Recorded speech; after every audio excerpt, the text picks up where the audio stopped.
नगर्न जब झुक्दछु उपासना गर्न जब झुक्दछु सबै भलाइलाई सम्झन्दछु तारनहार प्रभु हृदयबाट आदर महिमा प्रशंसा गर्छु आदर महिमा प्रशंसा गर्छु उपासना गर्न जब झुक्दछु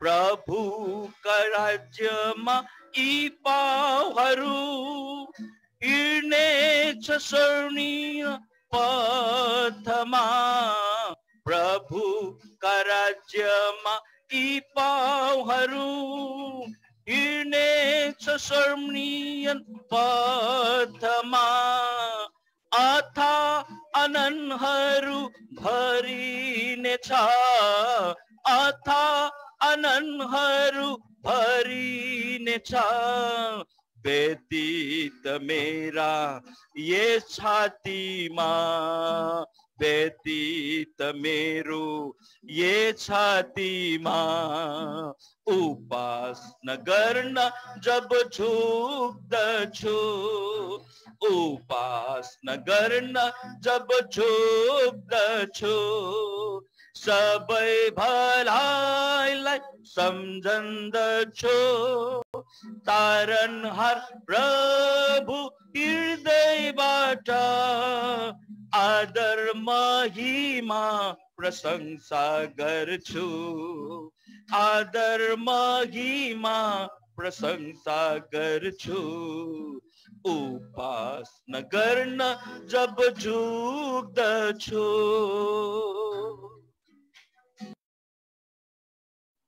हुन्छ अब हामी बाइबल कोरस गाउँछौँ नयाँ बाइबल कोरस गाउँछौँ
सबैलाई प्रेमी जय मसीह। आवाज जाँदैछ? अब सेवा सुरु गरे हुन्छ। हेलो हजुर बाबा सुरु गर्दा हुन्छ। ल फेरि पनि यस कफरनहुम प्रार्थना भवन र यस अनलाइन सेवाकाईमा आबद्ध हुनुहुने हाम्रा सम्पूर्ण प्रियजनहरूलाई ख्रिस्ट यीशुमा भएर यो बिहानी पखको सप्रेम अनि न्यानो जय मसीह। र आउनुहोस् हामी थोरै समय परमेश्वरको उपस्थितिमा अगुवाई भए अनुसार हुन त विभिन्न परमेश्वरको दासहरूले विभिन्न प्रार्थना सहित पाएका दर्शन मुताबिक अनि हाल र वर्तमानको अवस्थालाई मध्यनजर राख्दै यस प्रकारले आफ्ना वचनहरू प्रकाशमा ल्याइरहेका छन्। आगमनको सम्बन्धमा, आध्यात्मिक उन्नतिहरूको सम्बन्धमा। तर मैले जब कफरनहुम प्रार्थना भवनले यो अनलाइन सेवाकाईमा फेरि यो तेस्रो पालो हो र प्रार्थना गरे प्रभु तपाईको के सिद्ध विचार छ तर परमेश्वरले यही विश्वव्यापी मण्डलीको प्रतिज्ञालाई नै अगुवाई गर्नुभयो, किनकि हामीलाई सारा विश्वको अवस्थालाई नजरअन्दाज गर्नुभन्दा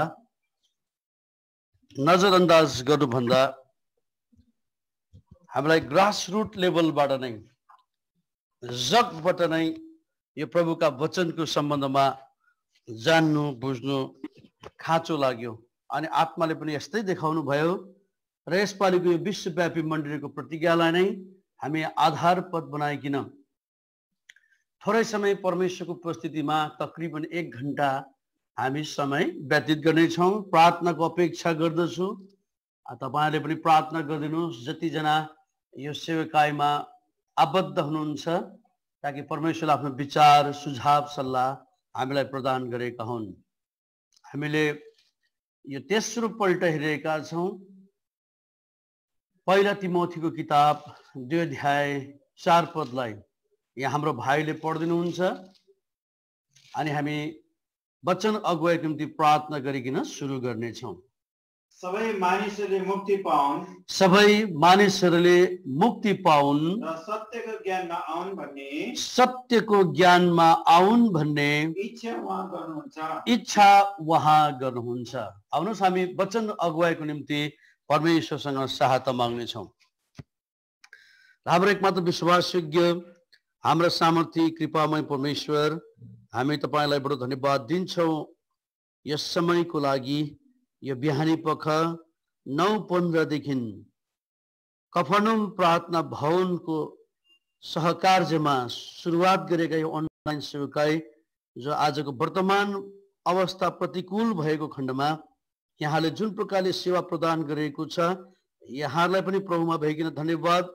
अनि यहाँ स्थानीय पनि जति भाइहरूले सबै यस प्रकारका डिभाइसेस इन्स्ट्रुमेन्ट यी चाँजो माजो मिलाउनु भएको छ, यहाँलाई हामी धन्यवाद दिन्छौँ। आजसम्म जति प्रभुका दासहरू प्रयोग भइरहनु भएको छ, हामी आभारी छौँ। यहाँहरूलाई पनि आत्माको अभिषेकमा चलाएर यो अन्तिम दिनमा मण्डलीको आवश्यकता, हाम्रो आध्यात्मिक आवश्यकतालाई पुरा गरी आफ्नो महिमालाई लिने काम गर्नुहोस्। तुच्छलाई पनि यहाँलाई स्वतन्त्रता भयो र यो आजको बिहानको भार उहाँले जिम्मा दिए। प्रार्थना गरेका छौँ, दुर्बलतामा कृपा राख्नुहोस्। अगुवाई गर्नुभयो विश्वव्यापी मण्डलीको प्रतिज्ञा पहिला तिमोथी 2 अध्यायको 4 पदलाई हामी आधार बनाएका छौँ। अब यसलाई विश्लेषण गर्ने योग्यता ममा निश्चित छैन प्रभु, किनकि जब तपाईँको धार्मिकता सिद्धता पवित्रतालाई निहाल्दछु, म आफूलाई बलो तल्लो स्तरमा पाउँदछु। किनकि बाइबल भन्छन् कि परमेश्वर नै वचन नै परमेश्वरको भएको खण्डमा यसलाई इलस्ट्रेसन गर्ने, विश्लेषण गर्ने क्षमता ममा निश्चित छैनन्। त्यसैले यस घडी यस समय म आफ्नो सबै मलिनता, दुर्बलता, कमजोरतालाई इमानपूर्वक इमानदारीता साथ तपाईँको अगाडि मान्दछु। तपाईँको त्यो अमूल्य रगत जो मेरो निम्ति बगाउनु भएको थियो, रगतले धुनुहोस्, शुद्ध पवित्र पार्नुहोस्। बोल्दा बोल्दै आफ्नो प्रतिज्ञालाई स्मरण गर्नुहोस्। निर्गमन 4:12, लुका 12:12 अक्षर पुरा गरी आफ्नो महिमालाई लिनुहोस्। सम्पूर्ण प्रियजनहरूको प्रार्थनाको प्रत्युत्तरमा आफ्नो विचारलाई तपाईँलाई प्रकट गर्नुहोस्। अन्धकारको तमाम युक्ति शक्ति जो भित्र बाहिरदेखि अनदेखि रूपमा छन्, तपाईँले रद्द गर्नुहोस्। सम्पूर्ण इलेक्ट्रिसिटीलाई आफ्नो अन्डर कन्ट्रोलमा राख्नुहोस्। सबैका अवधिभरि तपाईँले आफ्नो शान्त वातावरण दिएर आफ्नो महिमालाई लिनुहोस्। अर्ज बिन्ती प्रार्थनालाई माग्छौँ प्रभुको नाममा, सुनि ग्रहण गर्नुहोस्। आमेन। ल, हामीले एउटा आधार पदलाई हेरेका छौँ अनि त्यो आधार पद चाहिँ विश्वव्यापी मण्डलीको प्रतिज्ञा पहिलो तिमोथी 2 अध्यायको 4 पदलाई हामीले बारम्बार कफरनहुम प्रार्थना भवनको अनलाइन सेवकाईमा यो तेस्रो टाइममा पनि हामीले प्रभुको आत्माले यही देखाउनु भयो र विविध अरू सेवकाहरूमा पनि जहाँ जहाँ सेयर गर्ने प्रभुले मौका दिइरहनु भएको छ, यही आधार पदलाई हामीले बारम्बार हेरिरहेका छौँ। किनकि यो विश्वव्यापी मण्डलीको प्रतिज्ञा जो 2020 सालको निम्ति युनिभर्सल कभनेन्ट विश्वव्यापी मण्डलीको प्रतिज्ञा चाहिँ धेरै गहन रहेछ भन्ने कुरा र विविध प्रभुको दासहरूबाट विविध तरिकाले विभिन्न रीतिले हामीले प्रभुको आवाजहरू सुनिरहेका छौँ। तर सबैभन्दा पहिलो जान्नु र बुझ्नुपर्ने जगको सम्बन्धमा वास्तविक धरातल भन्छ त्यो चाहिँ उद्धारको जगको सम्बन्धमा जान्नु खाँचो छ। यदि हामीले उद्धारको सम्बन्धमा गहिरो ज्ञान र सफा ज्ञान राख्न सकेनौँ भने हामीले यो भइरहेका घटनाहरू जो पृथ्वी तलमा छन् त्यसलाई हेरेर कुनै अचम्म मान्दा कुनै फरक नपर्ला जस्तो मलाई लाग्छ। जब हाम्रो जग बलियो भएपछि मात्रै ती कुराहरूसँग हाम्रो एउटा आन्तरिक सम्बन्ध पनि गहिरो रीतिले भएर जाँदछन्। हामीले यहाँनिर विगतमा कफरनहुम प्रार्थना भवन कुवेतका सेवकाईमा दुईचोटि पनि यसैलाई आधार बनाएका थियौँ भने आज तेस्रो चोटि पनि हामी यसलाई नै आधार पद बनाएर पहिलो खण्डलाई विशेष उद्धारको सम्बन्धलाई हामी केही आज पनि यसलाई प्रार्थना सहित विश्लेषण गर्ने जमर्को गरेका छौँ। हामीले विगतमा हेरेका थियौँ यो स्याल्भेसन रिडिम्सन भन्ने कुरा उद्धारको सम्बन्ध भन्ने कुरा चाहिँ यो पृथ्वी तलमा मान्छे जातिले जतिले सृष्टिकर्ताको परिचय पाएको छ यो सफा ज्ञान हुनु एकदम जरुरी छ। यो चाहिँ एउटा जगको विषय यसलाई जसलाई चाहिँ फाउन्डेसनल डक्ट्रिन भन्छन्। यो चाहिँ जगको सिद्धान्त हो, जगको शिक्षा हो। त्यही कारण त्यस बेला परमेश्वरको दास पावलले पनि मण्डलीमा मिनिस्ट्री अथवा सेवा दिँदा मण्डलीमा भएर प्रभुको जनहरूलाई यो शिक्षाको सम्बन्धमा धेरै जोड दिएका हामी देख्दछौँ। र यहाँ विश्वव्यापी मण्डलीको प्रतिज्ञा 2:4 पदको चाहिँ माथिल्लो भागमा चाहिँ यो उद्धार भन्ने शब्दलाई विगतमा हामीले दुई भागमा विभक्त गरेका थियौँ। एउटा उद्धारको परिचय, एउटा उद्धारको निश्चयता।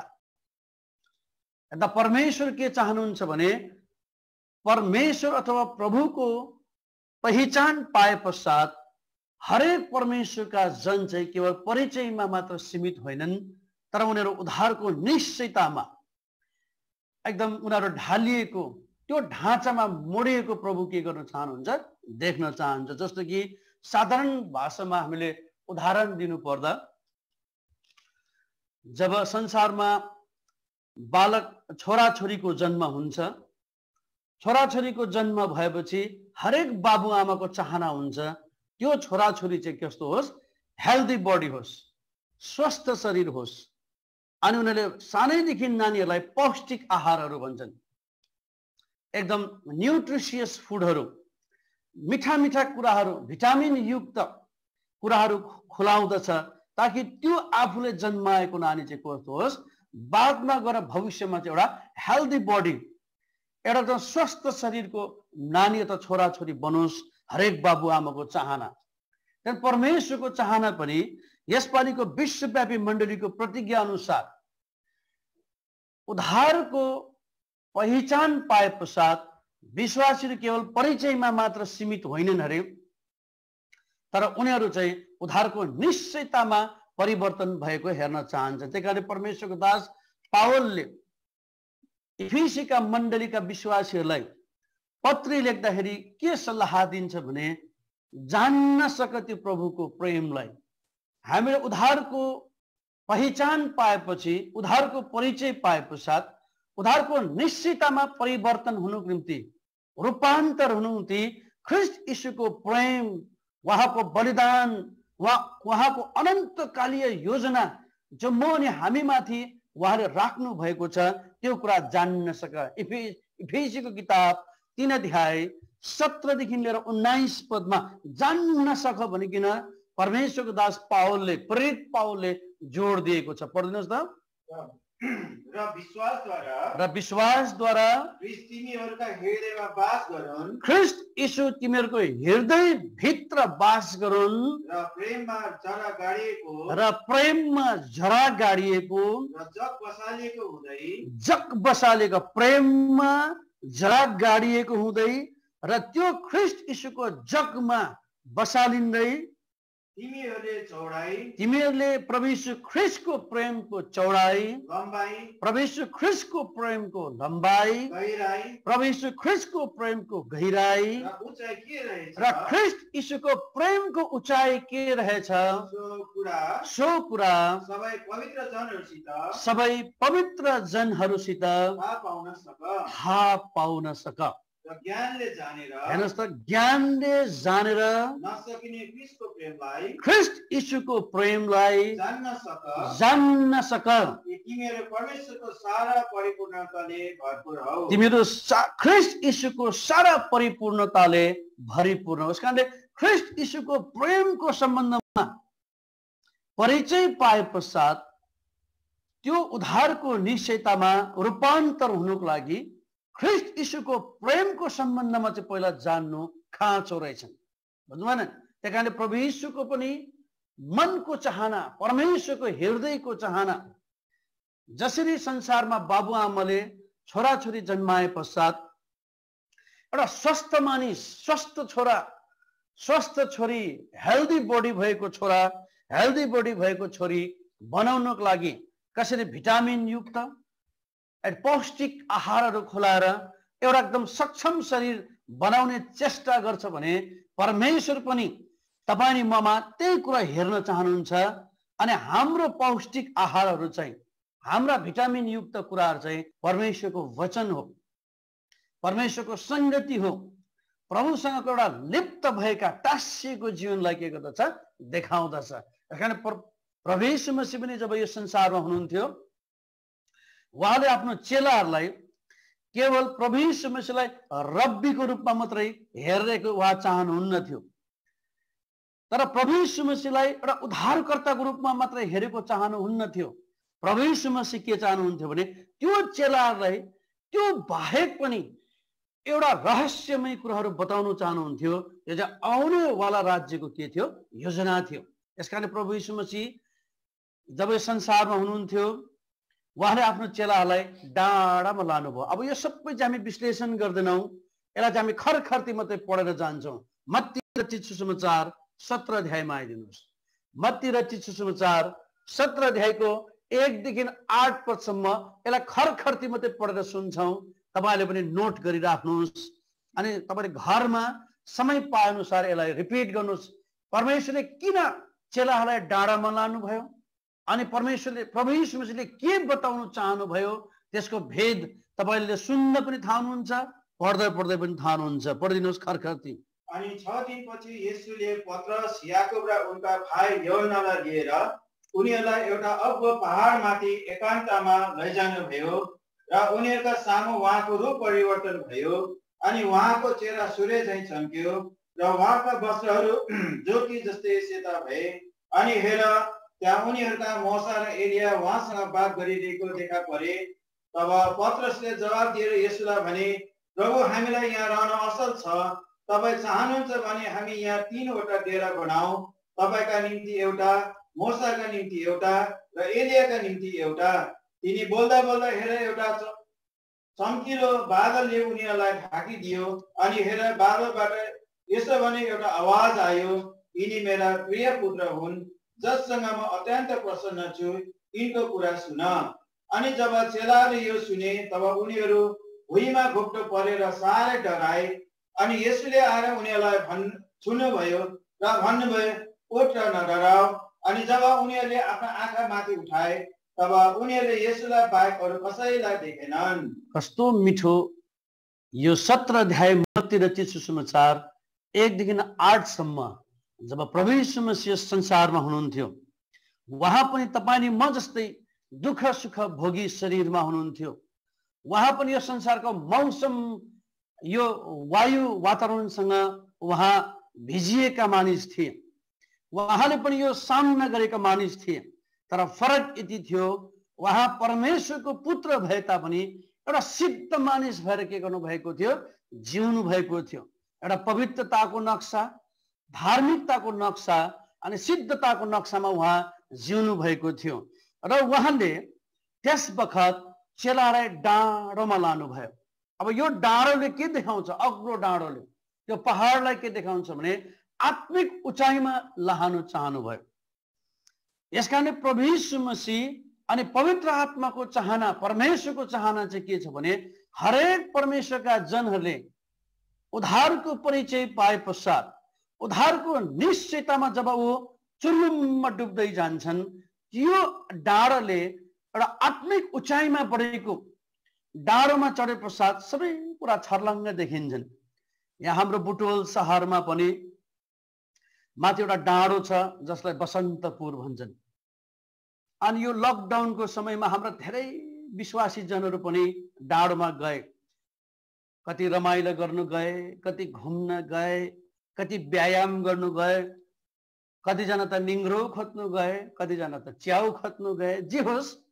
तर उनीहरूले उनीहरूको अनुभव र उनीहरूको भनाइअनुसार कतिचोटि त कतिजना विश्वासी त पहिलोचोटि त्यो डाँडामा गएर, तर त्यो डाँडामा गएर जब उनीहरूले मुनिको दृश्यलाई जब हेरे, बुटवल शहरको दृश्यलाई, यति सुन्दर दृश्य देखियो भन्छ क्या। यति सुन्दर मामा हो, म त पहिलोचोटि गएको, खुट्टा बढारिएर दुखेर केही छैन। तर जब त्यो डाँडोमा पुग्यो अनि हाम्रो बुटवल शहरको जब सुन्दर दृश्यलाई देख्यो, मैले त्यो सुन्दर दृश्य देख्दाखेरि मैले मेरो पीडालाई बिर्सिदिएँ। हेर्नुहोस् त, परमेश्वरका भक्तजनलाई पनि परमेश्वरले आत्मामा भइकिन यसरी नै आध्यात्मिक उचाइमा, अग्लो स्थानमा, डाँडोमा लानु किन चाहन्छ भने परमेश्वरले आफ्नो योजना के गर्नु चाहनुहुन्छ, प्रकटीकरण गर्न चाहनुहुन्छन्।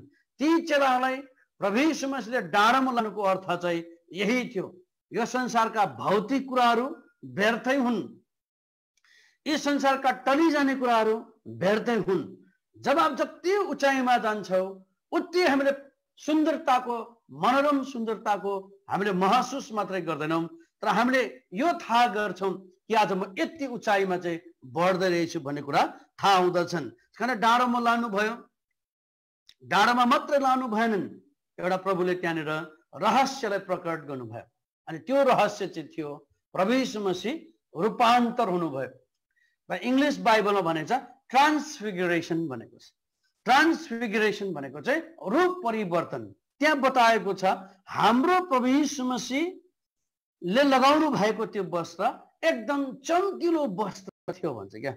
भन न, आध्यात्मिक उचाइमा जाँदाखेरि आध्यात्मिक जीवन पनि त्यही प्रकारको एउटा चम्किलो। अनि यति मात्र होइनन्, प्रभु यीशु मसीहसँग दुईजना व्यक्ति बात गरेका थिए।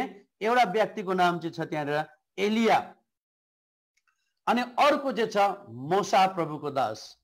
अनि उनीहरू पनि त्यति नै ज्वलन्त, त्यति नै एकदम ज्योतिर्मय वस्त्र, सफेद वस्त्र लगाएका हैन त।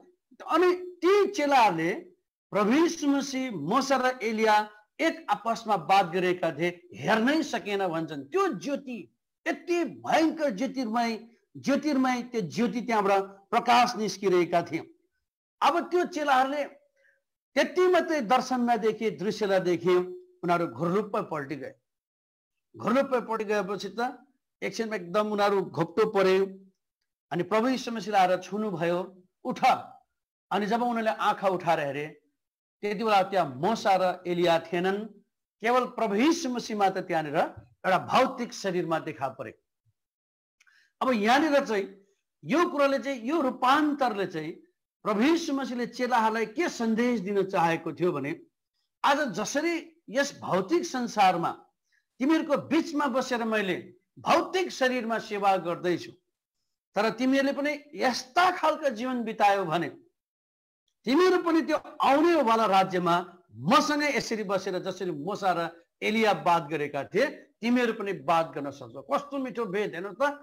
आज तपाईँ म जस्तो पापमय संसारमा, अन्धकारमय संसारमा, पाप र अपराधको दलदलमा फसेर जीवन व्यतीत गरेको मान्छे, हामी एउटा नास्तिक विचार कतिचोटि मैले पनि भन्ने गर्थे। मैले जीवनमा जब मैले प्रभुलाई पाएको थिएनन्, मैले भन्ने गर्थे जब धनी भएर प्रशस्त पैसा भयो भने यही संसार स्वर्ग हो, किनकि मौज मस्ती मनोरञ्जन सबै कुरा छ। तर गरिबी भयो, पैसा छैन भने यही संसार नरक हो। यसकारण यही 10 अम्ली चाहिँ ईश्वर हो, यही खट्ने हो, खाने हो, कसैले हामीलाई दिँदैन भनिकन मैले पनि नास्तिक विचार लिएर जिरहेका मान्छे थिए। हेर्नु त, तर प्रभुले तपाईले मलाई त्यस्तो पाप र प्रहात नास्तिक सोच र विचारमा रहेका मान्छेलाई हैन अरबौं मान्छेहरूको बीचमा बचाएर आज परमेश्वरको साथमा संगति गर्ने उहाँको वचन पालन गर्ने उहाँको शिक्षालाई सुन्ने उहाँसँगको जीवनलाई बिताउने समयहरू दिन किन चाहनु भएको छ भने यो मात्र यथेष्ट छैन रहेछन्। तर आउने वाला राज्यमा पनि तिमीले यदि यो संसारमा जीवन राम्रो यापन गर्यो भने बितायो भने मसँगै जसरी एलिया र मूसाले ती ज्योतिर्मय वस्त्र सेतो धार्मिकताको वस्त्र लगाएर बात गरे तिमीहरू पनि एक दिन मसँग स्वर्ग राज्यमा हुनुहुन्छ। कस्तो मिठो प्रकाशलाई तर त चेलाहरू हेर्नु त बुझ्दैनन्। कतिचोटि म नि हामी पनि यति स्वर्गीय महान विचारलाई हामी बुझ्न चाहदैनौँ। किन प्रभुको पवित्र आत्माले मण्डलीमा भएर परमेश्वरको वचन र शिक्षाको द्वारा अनि संगतिको द्वारा हामीलाई पनि त्यो रहस्य घटन गर्नुहुन्छ, बताउन चाहनुहुन्छ, प्रकटीकरण उजागर गर्न चाहनुहुन्छ। हामी त्यसै चुनिएका छैन रहेछौँ। प्रभुको अनन्तकालीय योजनाको परिधिभित्र हामी परेका रहेछौँ। त्यति त पत्रुसले के भन्छ, हामीलाई त 3टा डेरा बनाउनु पो खाँचो छ भने बुद्धि सोच प्रभु यीशु मसीहले त्यो आउनेवाला राज्यको रहस्यलाई बताइरहेको छ। तर चेलाहरूले त्यो रहस्यलाई बुझ्नै सकेको छैनन्। उनीहरू त 3टा डेरा, एउटा त प्रभु यीशु मसीहको लागि अरे, एउटा एलियाको लागि अरे, एउटा त मूसाको लागि पो बनाऊ भन्छ हेर्नु त। तर जब उनीहरूलाई प्रभु यीशु मसीहले छुनु भयो, उठ्नु भयो, मूसा र एलिया देखा परेनन्, केवल प्रभु यीशु मसीह मात्र देखा पर्यो। यसको रहस्य चाहिँ के थियो भने हामी समग्रमा एक हौ। यदि तिमीले पनि मूसा र एलिया जस्तो जीवन बिताउन सक्यौ भने तिमीले पनि एक दिन स्वर्गीय राज्यमा अनन्तको देशमा मसँग यसरी स्वर्गमा एउटै परिधि भित्र रहेर तिमीले स्वर्गमा प्रवेश गर्नेछौ। त्यो कुरा बताउन चाहनु भएको थियो नि। अब हामीलाई मूसा र एलियाको जीवन बयान गरिराख्ने अब हाम्रोमा समय पनि छैनन्। मूसाको सम्बन्धमा हामीलाई थाहा छ, जब मूसा 120 वर्ष बाँच्यो, प्रभुले पुरा आयुदान दिनुभयो। मूसालाई मिस्रबाट इजरायलीलाई मिस्रको बन्धनबाट निकाल्न जब खडा गर्नुभयो, समय आयो, मूसा 120 वर्षको आयुमा उहाँ महिमामा उठ्नुभयो।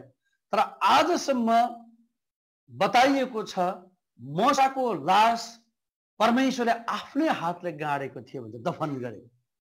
कारण मूसाको दफन र लासको सम्बन्धमा न कुनै पनि रिपोर्ट अथवा रेकर्ड अथवा उसको लास भेटाएको छैन भन्छ। त्यही कारण कुनै ठाउँमा गएर भन्छ शैतानले प्रभुसँग के गर्छ भन्छ, परमेश्वरसँग एकदम प्रश्न गर्छन् मूसाको लासको सम्बन्धमा। त्यसलाई परमेश्वरले उसलाई हकारेको छ भन्छ पवित्र आत्माले। किनभने मूसाले आफ्नो जीवनकालमा परमेश्वरलाई, यहोवालाई, सेनाहरूका परम प्रभु परमेश्वरलाई एकदम सिरोपर गरेर आफ्नो जीवनलाई यापन गरेका थिए। त्यही कारण उसको लास पनि परमेश्वरले आफ्नै हातले के गर्नुभयो, दफन गर्नुभयो। रहस्यको कुरा हो यो। किन त्यो रूपान्तर हुँदाखेरि मूसा त्यहाँ देखियो भने मूसा जस्तो जीवन यापन गर्नाले तिमीलाई पनि परमेश्वरले त्यो आदर दिनेछ। संसारमै मात्र होइनन् तर आउनेवाला राज्यमा भनिकन पनि देखाउन चाहनु भएको थियो। दोस्रो, अब एलियाको सम्बन्धमा एलियाले पनि आफ्नो जीवन परमेश्वरबाट समर्पित जीवन, दुःख कष्ट बालका सेवकहरूले मार्न खोजेका थिए, तर उसले परम प्रभु परमेश्वर, यहोवा परमेश्वर, सेनाहरूका परम प्रभुको परमेश्वरको भयमा, डरमा उसले जीवन यापन गरेको हुनाले एलियाले पनि यो भौतिक शरीरमा नेचुरल डेथ देख्न परेनन्, प्राकृतिक मृत्यु देख्नु परेनन्। बाइबल साक्षी छ, परमेश्वरले एलियालाई पनि के गर्नुभयो, एकदम ज्वालामय रथमा जिउँदै के गर्नुभयो, उठाएर लानुभयो। अनि योबाट पनि शिक्षा, यदि हामीले यो भौतिक शरीरमा प्रभु यीशु मसीहको परिचय पाए पश्चात हामी जब उद्धारको निश्चयतामा जब चुलुम्मै डुबेर परमेश्वरलाई यस किसिमको आज्ञा पालन, मूसा जस्तो जीवन, एलिया जस्तो जीवन व्यतीत गर्न सक्यो भने त्यो रूपान्तरित डाँडामा श्वेत वस्त्र, ज्योतिर्मय वस्त्र लगाएर बात गर्ने एउटा ओहदा आउने वाला राज्यको निम्ति तिमीलाई पनि राखिएको छ भने के गरिएको बताइएको। त्यही कारण हाम्रो प्रभु यीशु मसीह जब यो संसारमा हुनुहुन्थ्यो त्यो नक्सा छोड्नु भयो अनि त्यो नक्सा उले आफ्नो चेलाहरूलाई पनि सिकाउनु चाहेको थियो। अन्त हिब्रूको किताबमा गएर भनिएको छ, हिब्रूको किताब आउनु त हिब्रूको किताब 5 अध्यायको 8, 9, 10 लाई हर सरसत्य हाम्रो भाइले पढ्दिनुहुन्छ।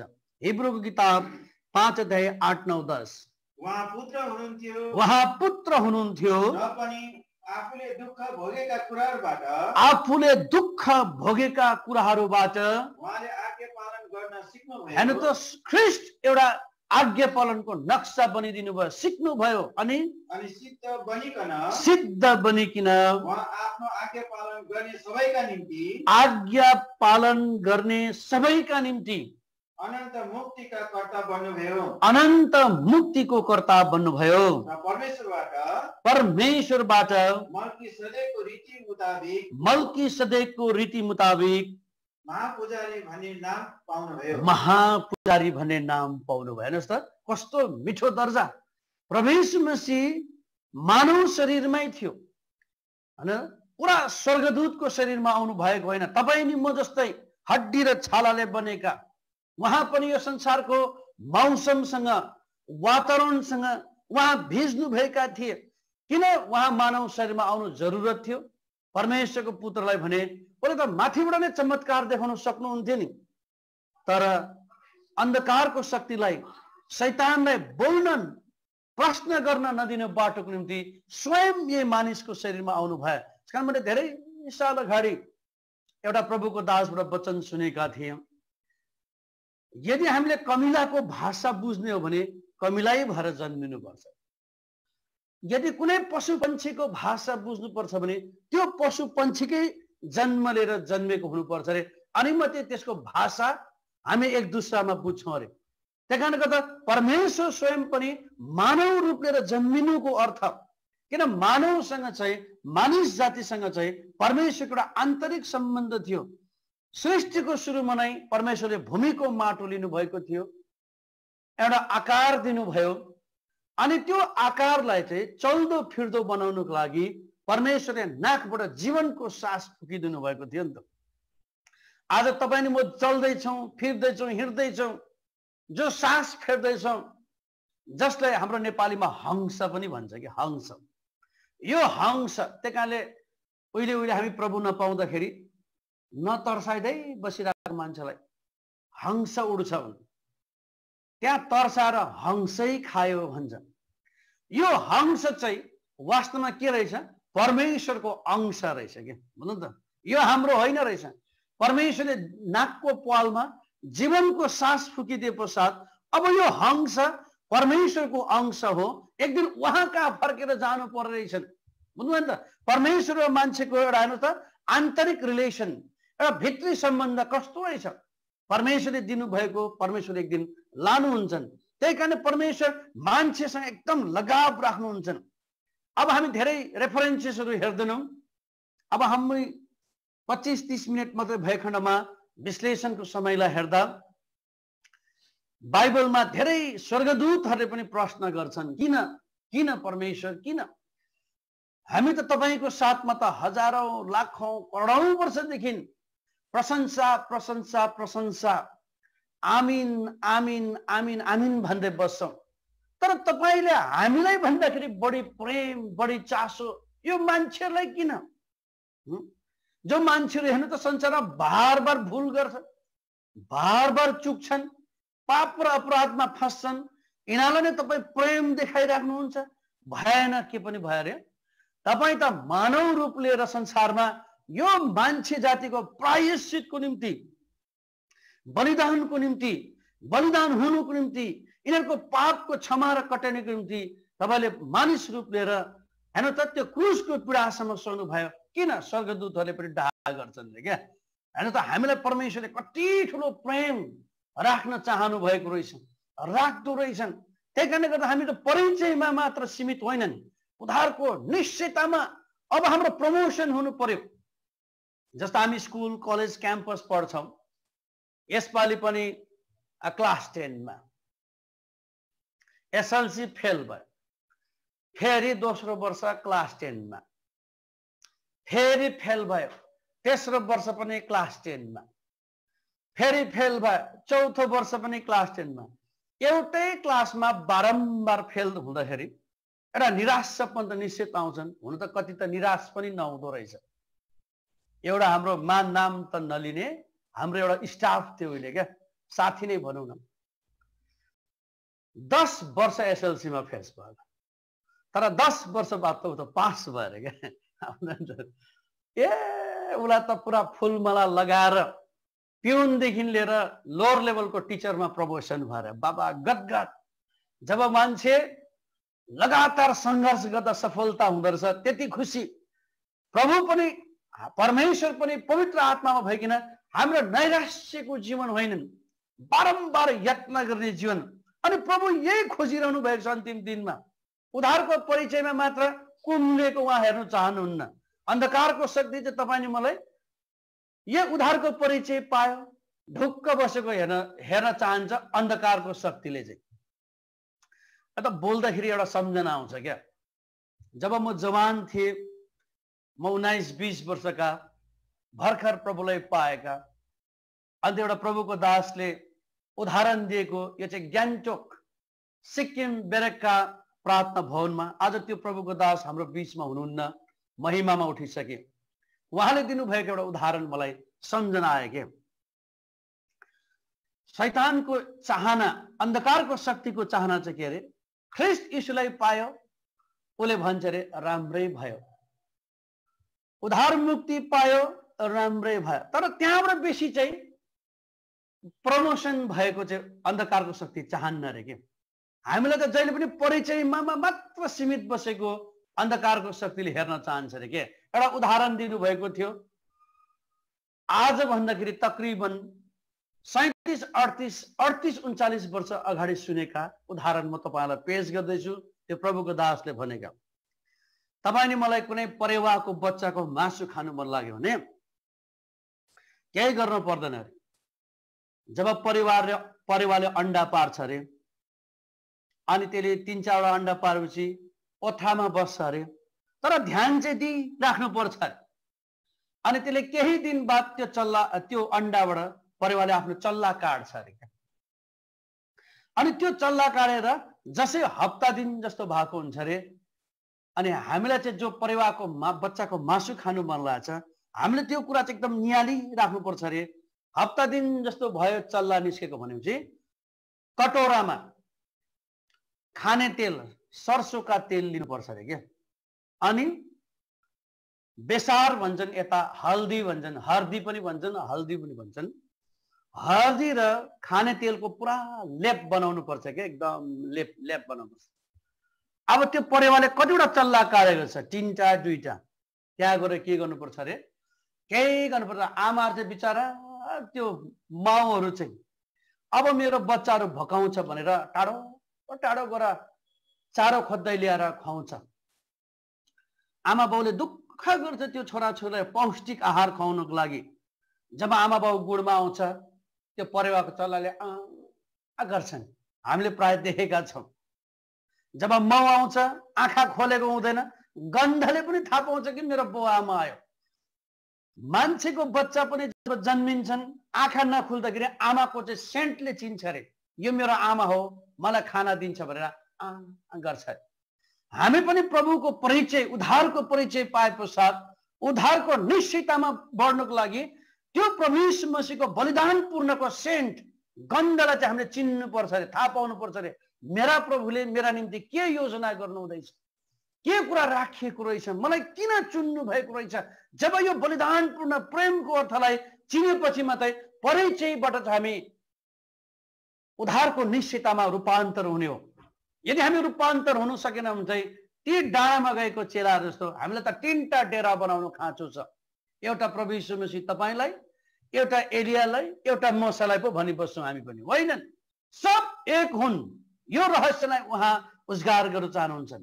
अब परिवारको बच्चा जन्मेपछि माउहरूले खोजी ल्याउँछन्, मेरो छोराछोरी एकदम हिष्टपुष्ट होस्, अब प्वाखहरू निस्किन्छ, उड्नु सकोस्, हामी जस्तो एउटा योग्य पूर्ण सक्ने क्षमता भएको एकदम परिवारको छोराछोरी होस्, उहाँको चाहना खोज्दै ल्याउँदै खुवाउँछ। तर अब हामीलाई मासु खानु चाहेको चाहिँ के गर्नुपर्छ अरे, हर्दी र बेसार र खाने तेलको लेप बनाएर के गर्नुपर्छ अरे, यहाँ परिवारको बच्चाको घाँटी टाउकोलाई छोडेर घाँटीदेखि मुनि सबै अङ्ग प्रत्यङ्गमा त्यो हर्दी र खाने तेलको लेप लाएर पहेँलो बनाइदिनुपर्छ अरे क्या। पुरा यहाँ पखेटाको टुप्पासम्म, चेपचाप खुट्टासँग पाखुरासम्म, नङ्ग्रासम्म सब लगाइदिनुपर्छ अरे। भरे त बिचारा बाउ र आमा त चारो लिएर आउँछ अरे। यसो हेर्दा त छोराछोरी त पहेँलपुर छ बा, हामी त यस्तो खालको त छोराछोरी त जन्माएनौँ। यस्तो गोल्डन कलरको चाहिँ कसरी भयो? अघि छोडेर जाँदा त कालो कालो कलरका थिए, अब त पहेँलो एकदम गोल्डन कलर। र पनि ठिकै छ, बुवा आमा चाहिँ खुवाइबस्छ अरे। 2 हप्ता खुवायो, 3 हप्ता 4 हप्ता पछि त प्वाखहरू निस्किनु पर्ने, अलिअलि पखेटाहरू फटफटाउनु पर्ने छैन। 3 हप्ता भइसक्यो, 4 प्वाखै निस्किँदैन। अब कसरी निस्किन्छ त प्वाख? हल्दी र खाने तेल पुरा दलिदिएको छ त प्वाख कहाँबाट निस्किन्छ त? अब भरे 4 हप्ता पछि चाहिँ अनि परेवाको बच्चालाई निकालेर काटेर खानुपर्छ अरे। यस्तो मिठो मासु हुन्छ अरे क्या। बसै आमा बाउले खुवाएको छ, चल्ला चल्ली खाएको छ, रौ र प्वाख उम्रिनै पाएको छैन खाने तेल र बेसारले, हर्दीले।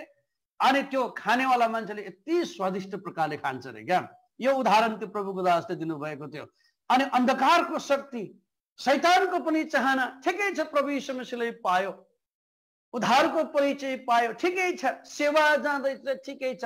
तर अन्धकारको शक्ति र शैतानले परमेश्वरका जनलाई त्यो परिचयमा मात्रै सीमित रहेको चाहन्छन् र हामीलाई एकदम भ्रमको शिकार बनाएर एक दिन यति महान मुक्तिबाट हामीलाई टाढो लैजाने उसको योजना हुन्छ अरे। कारण हामी बडो सचेत हुनुपर्छ अरे, होसियारी हुनुपर्छ अरे।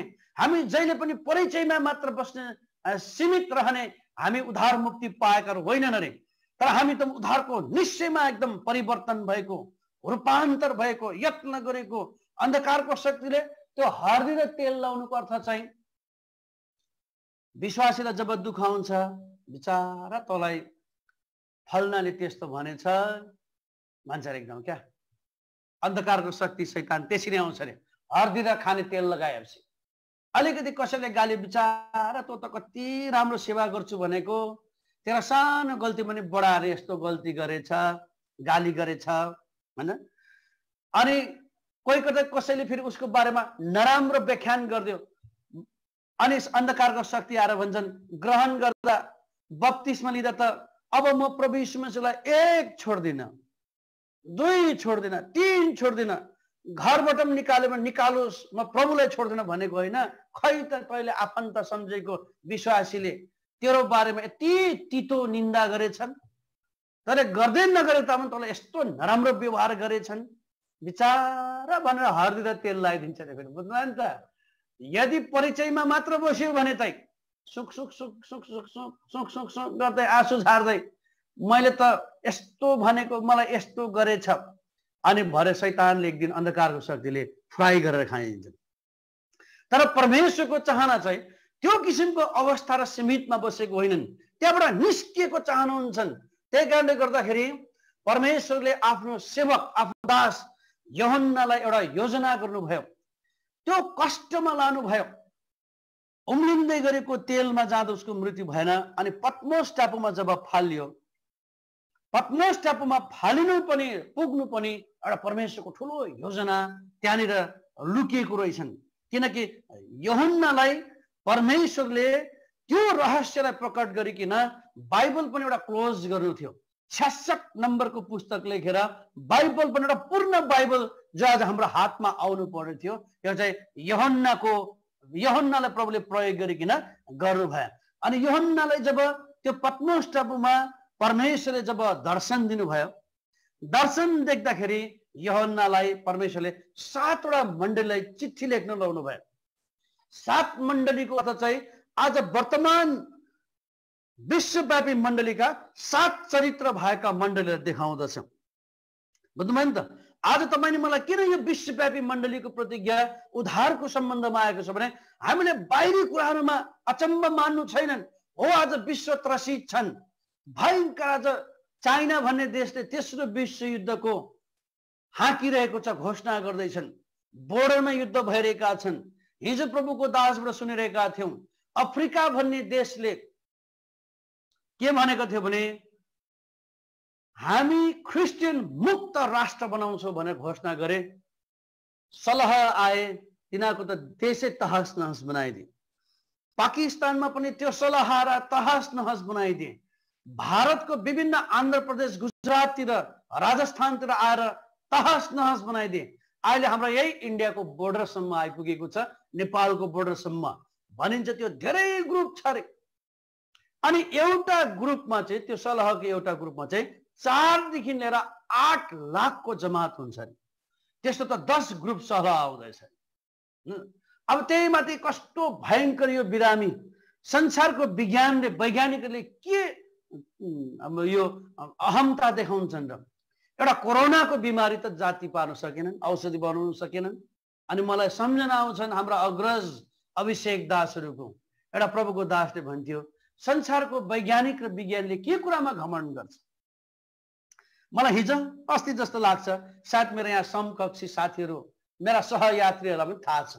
उहाँले बुटोलमा आएर मेसेज दिँदाखेरि आजभन्दाखेरि 35-36 वर्ष अगाडि उहाँले मेसेज दिँदाखेरि के भन्नुहुन्थ्यो, यो संसारको विज्ञान र वैज्ञानिकले के कुरामा घमण्ड गर्छ? यो परमेश्वरले सृष्टि गरेको चिजहरूबाट त उनीहरूले आविष्कार गरेको छ। के वैज्ञानिकहरूले ढुङ्गा बनाउन सक्छ? जस्तो लाग्छ। त्यो झोपडीमा प्रभुको दासले दिएको वचन, के वैज्ञानिकले हावा बनाउन सक्छ? के वैज्ञानिकले यो पानी बनाउन सक्छ? के विज्ञानको घमण्ड गर्छ र? यो संसारमा के चिज विज्ञानले गरेको छ र?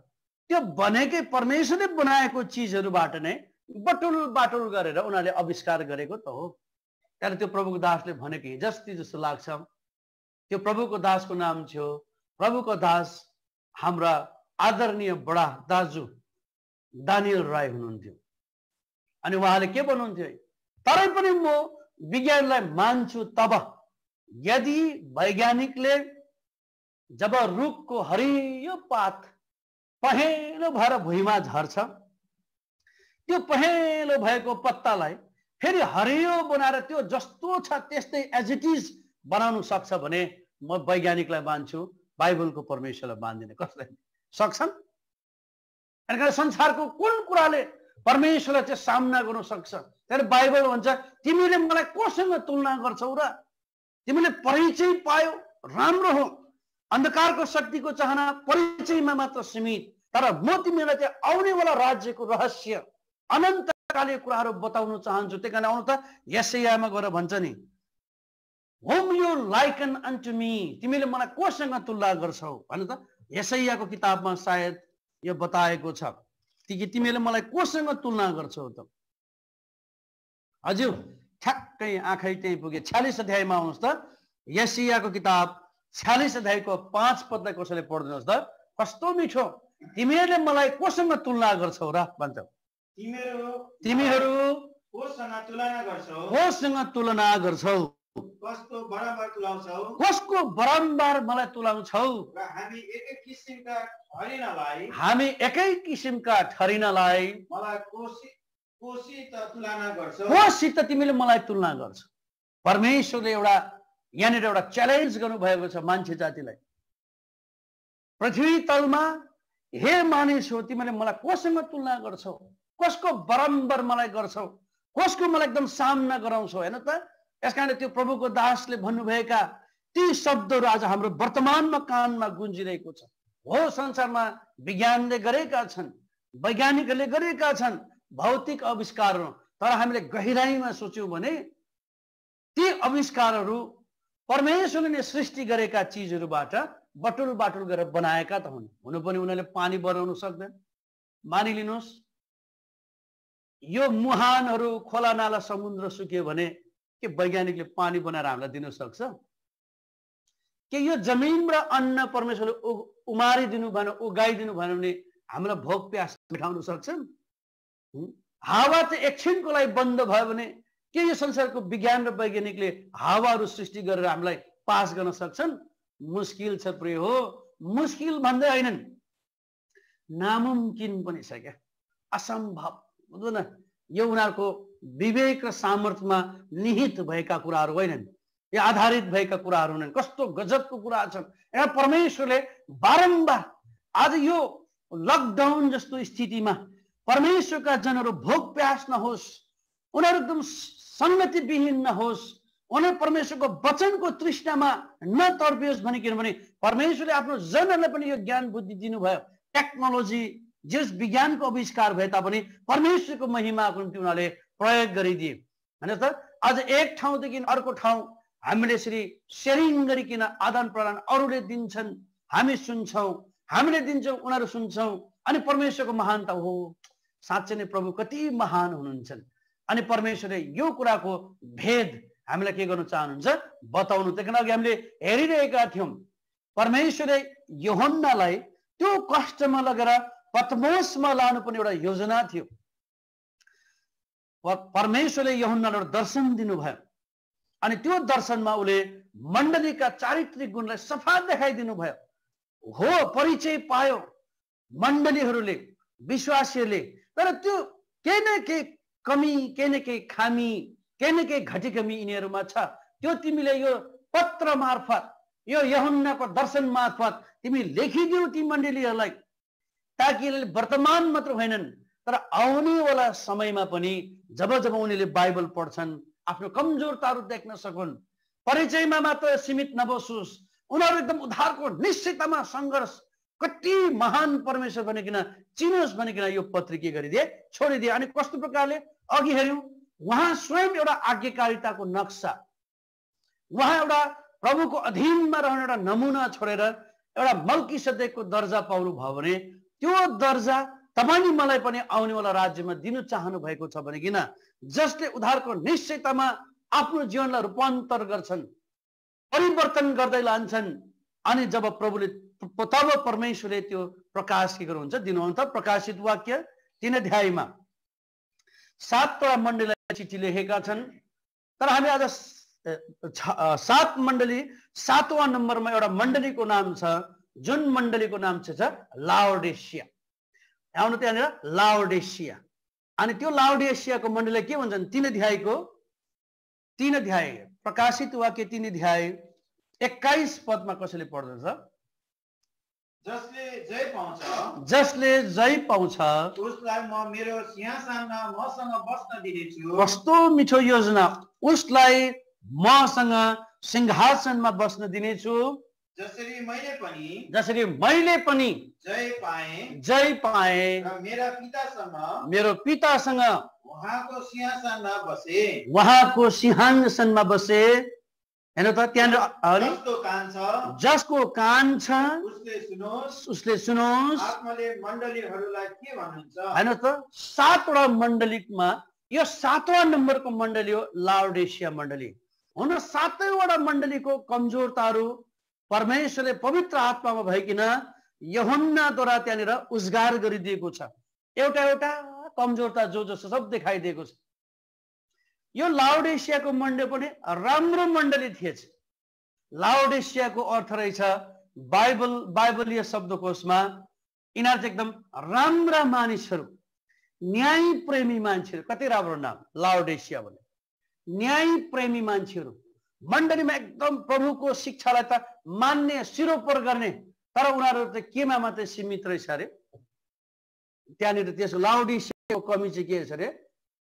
न त तिमी चिसो छौ न त तिमी तातो छौ भनेको चाहिँ परिचय मात्र। त्यो कति पदमा छ? फ्याट्टै पढ्नुहोस् 3 अध्यायकै 16 पदमा। यसरी तिमी न चिसो छौ न त तिमी चिसो छौ न ताता, मन तातो भएको हुनाले म तिमीलाई आफ्नो मुखबाट थुकिदिनेछु। ल यदि हामी परिचयमा मात्र सीमित बस्यौं भने लाओडेसियाको मण्डलीले लेखेको चिठी पवित्र आत्माद्वारा बताएको कुरा चाहिँ त्यो मण्डलीलाई मात्र हैन, हामीलाई पनि हो। 7 मण्डलीले आज वर्तमान अवस्थामा विश्वमा धेरै मण्डलीहरू छन्, हामी कुनै मण्डली नराम्रो भन्दैनौँ, हाम्रो अधिकार पनि छैन। त्यो संस्थाको मण्डली, त्यो मिसन मण्डली, हामी जीवित मण्डली, हामी ठिक उनीहरू बेठिक भन्नु हामीलाई खाँचो छैनन्। किन हरेक मण्डलीमा माण्डलिक चारित्रिक गुणमा के न के कमी खोटी भेटाएकै हुन्छन्। अनि यहाँनिर परमेश्वरको आत्माले लाउडिसियाको मण्डलीलाई भन्दैछ भने त्यो हामीलाई पनि हो। यहाँ कस्तो भनेको छ, न त तिमी चिसो छौ, अब कोल्ड ड्रिङ्क भनौँ भने कोल्ड ड्रिङ्क पनि होइन, न त तिमी तातो छौ, अब हट ड्रिङ्क भन्यो हट ड्रिङ्क पनि होइन। त्यहाँ त कस्तो छ अरे ल्युक वार्म, मन तातो, कतै न कतै कामै नलाग्ने के। कि तिमी तातो भइदिएको भए त यार कमसे कम कोरोना त लाग्थेन, चिसो भयो त कमसेकम गरममा त प्यास त मेट्थ्यो। अब त्यो मन तातो के को लागि? हेर लाउडिसियाको मण्डली अथवा त्यहाँ सेवारत विश्वासीहरू आज सारा विश्वमा तपाईँ नि म पनि समेटेका छौँ, चाहे जुनै मण्डलीका किन हो। यदि हामी त्यो दशामा छौँ भने के भनेछ, म थुकिदिनेछु भन्छन्। क्या नमिठो। यसकारण हामी उद्धारको परिचय मात्रै पाएर यो भ्रममा पर्नु हुँदैनन्। ओहो आगमन नजिक छ भनेर आँखा टमाटर जस्तो बनाएर हेर्ने मात्र होइनन्। त्यही कारण प्रभुको आत्माले यही कुरा देखाइरहेको छ, जगको सम्बन्धमा, जगको विषयमा, फाउन्डेसनल डक्ट्रिनको सम्बन्धमा हामी एकदम जरुरी हुनु खाँचो छ। त्यही कारण परमेश्वरको दास हामी पल्टाइरहँदैनौँ। पावल प्रेरितले पनि कोरिन्थीको मण्डलीलाई भन्दा कस्तो जगमा तिम्रो खडा भयो, त्यसको मास्टर बिल्डर चिफ इन्जिनियर त प्रभु यीशु मसीह हुनुहुन्छन्। तिमीले कस्तो शिक्षामा हुर्किँदैछौ, ध्यान देऊ, होइन भने जलेर नष्ट होला। फेरि आज यो मलाई पनि हो, हामी सबैलाई पनि हो। हामीले गरेको काम, हामीले गरेको सेवा न मन तातो न तातो हो कि चिसो हो कि कस्तो छ कि हामी त्यो उद्धारको परिचय पाएर उद्धारको निश्चयतामा सङ्घर्ष गरेर जगलाई बलियो बनाउँदै सेवा गरेका छौँ कि छैनौँ? होइन भने लाउडिसियालाई मण्डलीले जो पवित्र आत्मा लेख्यो त्यो तपाईँ नि मलाई पनि हो, हामीलाई पनि हो। थुकिदिनेछु भनेको थुक कसैले फेरि थुकेको थुक कसैले चाड्छन् भनेर हाम्रो नेपालीमा भनाइन्छ। उसले त यस्तो भन्दै थियो नि तिमीलाई जाऊ न, म त जानेवाला छैन। अब थुकेको थुक चाट्नेवाला छ, थुकेको थुकको भ्याल्यु छैनन्। तपाईँले कतिचोटि जीवनभर बाटोमा थुक्नु भयो होला, के तपाईँले समेट्दै हिँड्नु भएको छ त्यो थुकलाई? जब प्रभु यीशु मसीहले थुक्नुहुन्छ नि प्रिय हो, दुःखदायी कुरा हुन्छन्। फेरि जब परमेश्वरले थुक्नुहुन्छ नि प्रिय हो, यो जस्तो विडम्बना र कष्ट कहिले पनि हुँदैनन्। त्यही कारणले प्रभु चाहनुहुन्छन् तिमीलाई मैले सीमित परिचयमा मात्र होइनन्, उद्धारको निश्चयतामा बढेको चाहन्छन्। ठुला ठुला कुराहरू म तिमीबाट चाहन्नन्, तर म तिमीबाट यो चाहन्छु, तिमीले उद्धारको परिचय पाएपछि उद्धारको निश्चयतामा तिमी कति सङ्घर्षरत रह्यौ, मलाई चिन्ने ज्ञानमा कति जीवन बितायो, म त्यो हेर्न चाहन्छु। प्रभुको चाहना, परमेश्वरको चाहना, पवित्र आत्माको चाहना, बुझ्नु न? थुकिनु हुँदैनन्, हामी थुकको दर्जामा जानु हुँदैनन्। त्यही कारण परमेश्वरले अझै पनि हेर्नु त, एउटा यो त प्रेम हो परमेश्वरको यीशु ख्रीष्टमा भएर कि कसैलाई पनि त्यो कष्ट, त्यो विनाशमा नजाओस् भनिकनै आफ्नो चेलालाई त्यो दुःखमा लानु भयो। बिचरा यूहन्नालाई, यूहन्नाको के कष्ट, दुःख, के गल्ती थियो र? यूहन्नाले के भुल गरेको थियो र? हेर्नु त, यो बाइबल एउटा कम्प्लिट बाइबल बन्नुको निम्ति तपाईँले मेरो हातमा हुनुहुँदै यूहन्नाले ती दिनमा दुःख, कष्ट र सङ्घर्ष गरेका रहेछन्। प्रभुको योजना, प्रभुले आफ्नो मन परेको चेलालाई होइन उम्लिँदै गरेको तेलमा हाल्दाखेरि कति कष्ट भयो होला। तर छोरा दुःख नमान, तबाट मैले ठुलो रहस्यलाई उजागर गर्नु छ। यूहन्नाले भन्छ प्रभु म तपाईँको सब कुरालाई आज्ञा पालन गर्छु। किनकि जब प्रभु यीशु मसीह संसारमा हुनुहुन्थ्यो, यूहन्ना प्रभु यीशु मसीहको छातीमा अडेस लाएर बस्थे भन्छ। छातीमा अड्काउँदा प्रभु यीशु मसीहको मुटुको धड्कन, ढुकढुकको कुराहरू सुन्थे भन्छन्। त्यो मुटुको ढुकढुक र धड्कनमा यूहन्नाले प्रभु यीशु मसीहले हामीमाथि रच्नु भएको महानतम प्रेम र बलिदान मात्र होइनन्, त्यो अनन्तकालीन योजनाहरू पनि बुझेका थिए। त्यही कारण यूहन्नाले भन्छ प्रभु मलाई कुनै कम्प्लेन छैन, तपाईँको खातिर आज म उम्लिँदै गरेको तेलमा पस्दछु, मलाई केही कम्प्लेन छैन, म तयारी छु प्रभु तपाईँले आफ्नो योजना पुरा गर्नु। कस्तो आज कल्पना गरौँ न, तपाईँ नि मलाई अहिले समातेर उम्लिँदै गरेको तेलमा हाल्न लग्यो भने हाम्रो अवस्था र दशा के हुन्छ?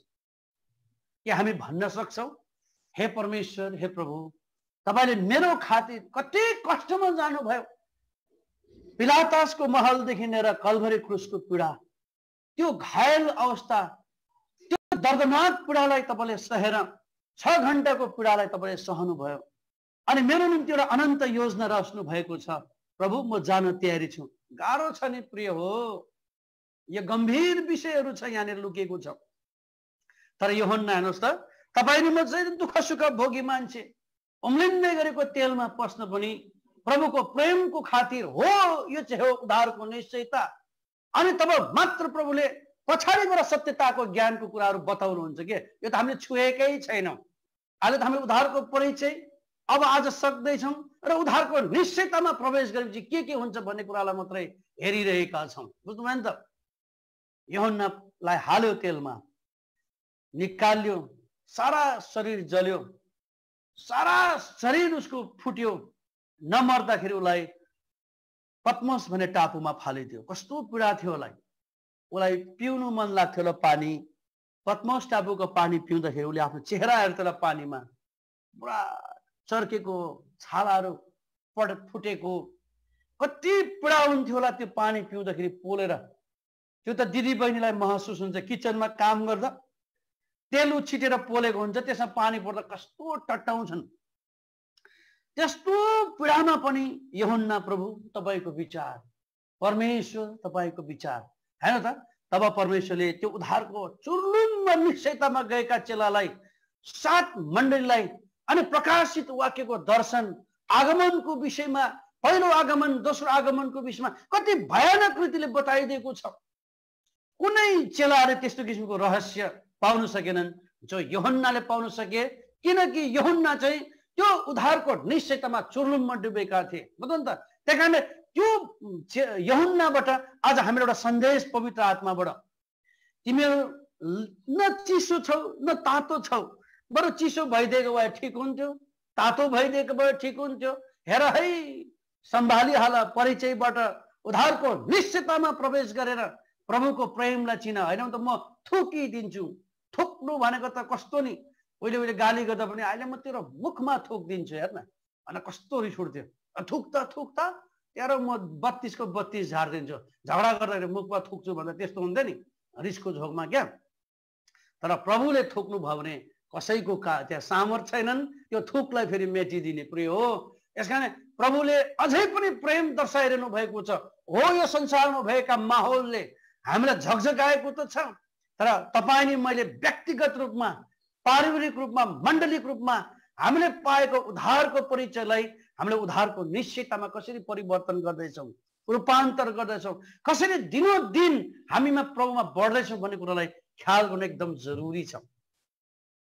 त्यही कारण एउटा त्यहाँ शब्द भन्यो, त्यही 3 अध्याय प्रकाशित वाक्य 3 अध्यायको अघि 21 पढेको थियौँ, 20 पदमा यो त परमेश्वरको प्रेम हो यीशु ख्रीष्टमा भएर पश्चाताप गर भनेको छ। हेर्नुहोस् त, हामीलाई अझै पनि न चिसो न तातोमा बस्ने अवस्था होइनन्, तर उद्धारको निश्चयतामा बढ्नुको निम्ति तिमी पश्चाताप गर अनि फेरि पनि उद्धारको निश्चयतामा बलियो हो भनिकन प्रभु त्यो आउनेवाला राज्यलाई देखाउन चाहनुहुन्छ। पढ्नुहोस् त, हेर म ढोकामा उभिन्छु, हेर म ढोकामा उभिन्छु र ढकढकाउँछु, कसैले मेरो स्वर सुन्यो र ढोका खोल्यो भने, कसैले मेरो स्वर सुनेर ढोका खोल्यो भने म उसका भित्र आउनेछु, उस कहाँ भित्र आउनेछु, र उससँग भोज खानेछु, उससँग म भोज खानेछु। अनि उसले मसँग खानेछ। कस्तो मिठो! प्रभु अझै पनि पवित्र आत्मामा भइकन सारा विश्वको काण्डले हामी त्यो पश्चातापको धरातलमा ल्याउन चाहनुहुन्छ के। वास्तवमा यो संसारमा भइरहेका घटनाले हेरेर ताज्जुब र तर्सिने मात्र होइनन्, ओहो बाइबलको कुरा पुरा हुँदैछ भन्ने मात्र होइन रे, तर हाम्रो जगलाई पनि केलाउँदै जानु पर्यो, हामीले पाएको उद्धारलाई पनि छाम्दै जानु पर्यो, केलाउँदै जानु पर्यो। के म परिचयमा मात्र छु कि म निश्चयतामा बढिसकेको छु उद्धारको? यदि हामी परिचयमा मात्र छौँ भने न तातो न चिसो अवस्थामा छौँ।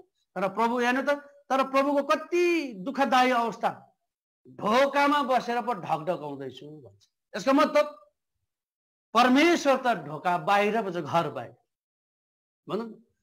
प्रभुलाई त भित्र हामीले स्वागत गर्नुपर्ने, हाम्रो जीवनमा, व्यक्तिगत परिवारमा, मण्डलिक परिवारमा, हाम्रो परिवारमा प्रभु यीशु मसीहलाई इन भित्र हुनुपर्ने बिचारा प्रभु त बाहिर बसेर पो ढकढकाए, अझै पनि मौका दिइरहेको रहेछ क्या।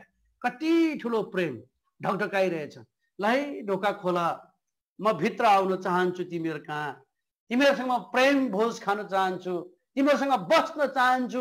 आज यो माहौलले चाहिँ त्यो कुरा बताइदिएको, आज वर्तमान संसारको माहौलले चाहिँ। किन हामीले आफ्नो जीवनलाई, उद्धारको कुरालाई केलाउनु एकदमै के छ, जरुरी छ। जब यो कुरा जान्न सक्छौँ नि प्रभुको प्रेमलाई, तब हाम्रो जीवनमा चाहिँ निश्चय पनि उद्धारको निश्चयता अब पक्का प्रवेश गर्दै जान्छन्। अन्यथा हामीले लापरवाही गर्यौँ, ढिठाइ गर्यौँ भने गाह्रो छ। त्यस कारणले गर्दा धेरै समय अगाडि एउटा उदाहरण सुनेका थिए, कति ठाउँमा प्रभुको दासले पनि यसलाई पेश गरे। आज तपाईँहरूको बिचमा पनि अगुवाई भएअनुसार हामी पेश गर्दैछौँ। अब हाम्रो हातमा 10-12 मिनट बाँकी रहेछन् अनि हामी सेवालाई बन्द पनि गर्नेछौँ। एउटा मानिस के अशक्त अवस्था, बिरामी रहेछ अरे। अनि त्यो बिरामी अवस्थामा, बिरामी भनेको त शरीर बिरामी भएपछि सबै कुरो शरीर नै ओल्याङ सोल्याङ हुन्छन्, ओल्यास हुन्छन् नेपाली भाषामा भन्दा। अनि जब ऊ बिरामी एकदम अवस्थामा, अशक्त अवस्थामा जब ऊ राति सुत्थ्यो अरे, सपनामा प्रभु यीशु मसीह आउनुहुन्थ्यो कि सेतो वस्त्र लगाएको, एकदम लामो सेतो दारी, लामो सेतो केश। अनि यो त प्रकाशित वाक्यमा भनेको छ, एकदम व्हाइट हेयर एज स्नो भनिदिएको छ, सेतो दारी हिउँ जस्तो बुझ्नु नि त। एउटा दिदीले पनि प्रभुमा उठाइनु भन्दा अगाडि यो दर्शन देख्नु भएको थियो, जो हामी मण्डलीलाई बताएका थिए। तर आज हामी समय छैन, भविष्यमा कुनै समय फेरि यस्तो लकडाउन बढेर मौका पो हामी हेरौँला।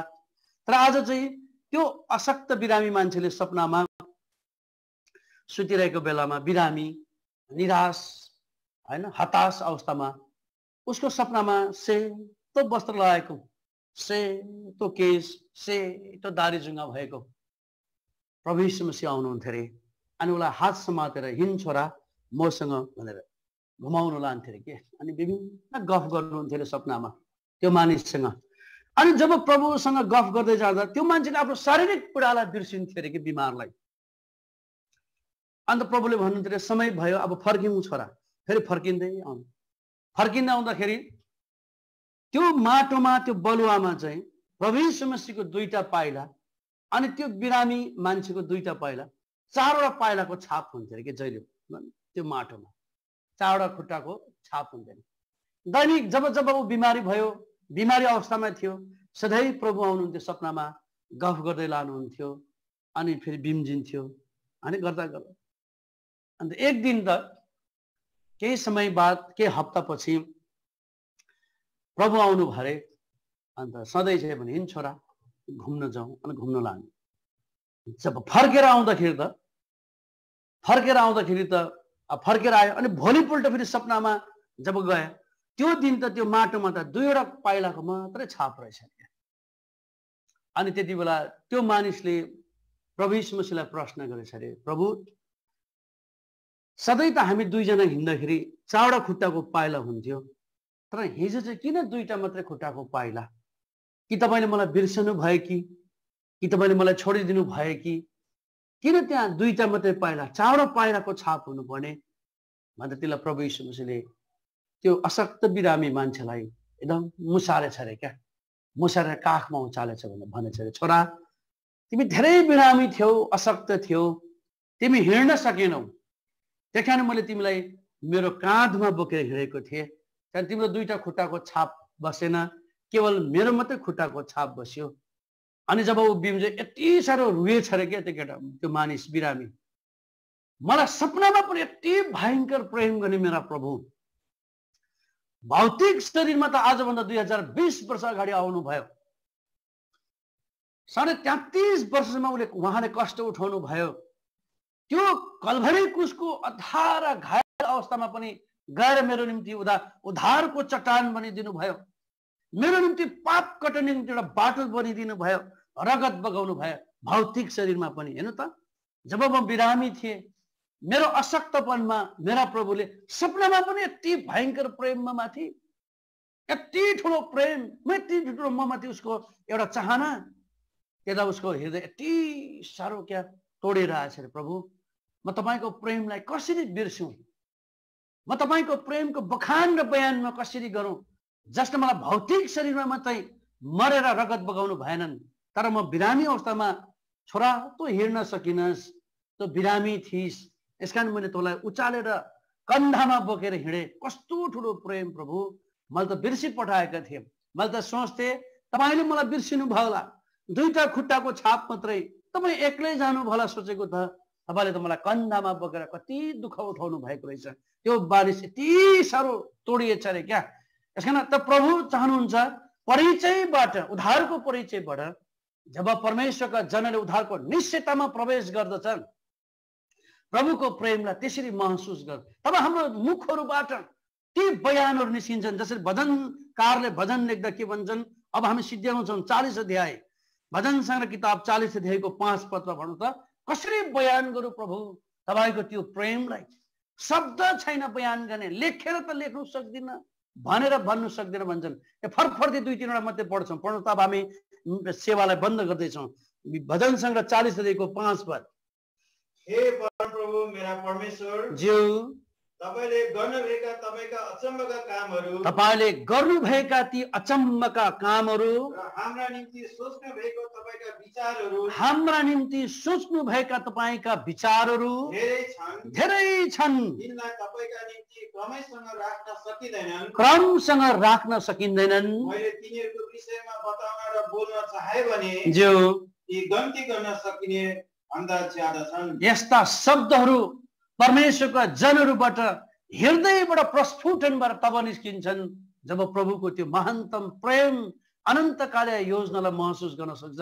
त्यही भजन सङ्ग्रह 71 अध्यायको 15 पदको माथिल्लो भागलाई मात्रै पढ्नु त, त्यहाँबाट म त सक्दिनँ प्रभु, दिनभरि चर्चा विर्चा गरे पनि म सक्दिनँ भन्छ। 71 अध्याय 15 पद, भजन सङ्ग्रह 71 अध्याय।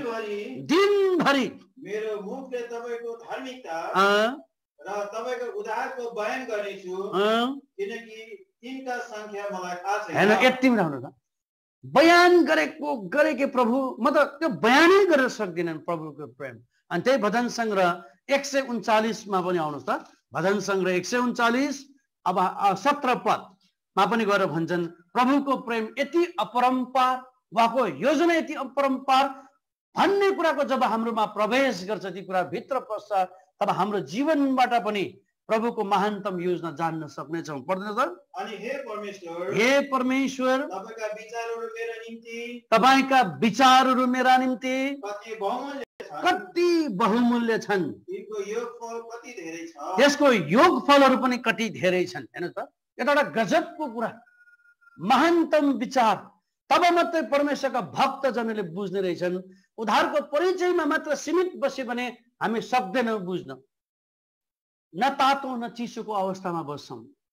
परमेश्वरलाई हामीले भित्र ल्याउनु पर्ने, हामी बाहिर राखिदिन्छौँ ढोकामा, तर जब हामी उद्धारको निश्चयतामा प्रवेश गर्छौँ तब मात्र हाम्रो मुखहरूबाट, हाम्रो हृदयहरूबाट यस्ता महानतम कुराहरूका बयान र बखानहरू हाम्रो जीवनबाट निस्किने रहेछन्। अब धेरै कुराहरू हुँदाहुँदै पनि समयले हामीलाई साथ दिएनन्, हामी यतिमै राख्छौँ। अब उद्धारको परिचयको सम्बन्धमा हामीले सक्यौँ, अब उद्धारको निश्चयताको विषयमा पनि हामीले धेरै कुरा टच गर्यौँ। जब उद्धारको निश्चयतामा जब परमेश्वरको भक्तजनहरू जब चुर्लुममा डुब्छ, तब अब दोस्रो भाग चाहिँ सत्यताको ज्ञानको सम्बन्धमा कसरी लम्किन्छ भन्ने कुरालाई हामीले बुझ्नु परेको छ। प्रभुले हामीलाई यो विचारमा सहायता गरेका हुन्। आउनुहोस्, हाम्रो आधार पद 1 तिमोथी 2 अध्यायको 4 पद, परमेश्वरले हामीलाई सहायता गरेका हुन्। यो गम्भीर विषय वर्तमान माहौललाई हेरेर तर्सिने मात्र होइनन्। आज यो लकडाउन र विश्वका माहौललाई हेरेर हाम्रो टमाटर जस्ता ठुला ठुला आँखा बनाउनु मात्र होइनन्, तर हामीलाई आफूलाई पनि केलाउँदै उद्धारको निश्चयतामा म कतिको प्रवेश गर्दैछु भन्ने कुरालाई पनि हेक्का अथवा गहिरो ज्ञान चाहिँ राख्न जरुरी रहेछन्। 2 अध्यायको 4 पद पढिकन हामी सेवालाई बन्द गर्नेछौँ। सबै मानिसहरूले उद्धार पाउन् सत्यको ज्ञानमा आउन्, अनि त्यो सत्यताको ज्ञानमा आउन् भन्ने उहाँ इच्छा गर्नुहुन्छ। उहाँ भन्नाले परमेश्वर इच्छा गर्नुहुन्छ। परमेश्वरले तपाईले मलाई आशिष दिएका हुन्, सहायता गरेका हुन्। राजा, यसलाई गहिरो तरिकाले बुझ्ने ज्ञान तपाईँ, म अनि हामीलाई सबैलाई यो अन्तिम दिनमा दिएका हुन्। प्रभु, यस विचारमा तपाईले मलाई आशिष दिएका हुन्। सबैलाई प्रेमी जय मसीह।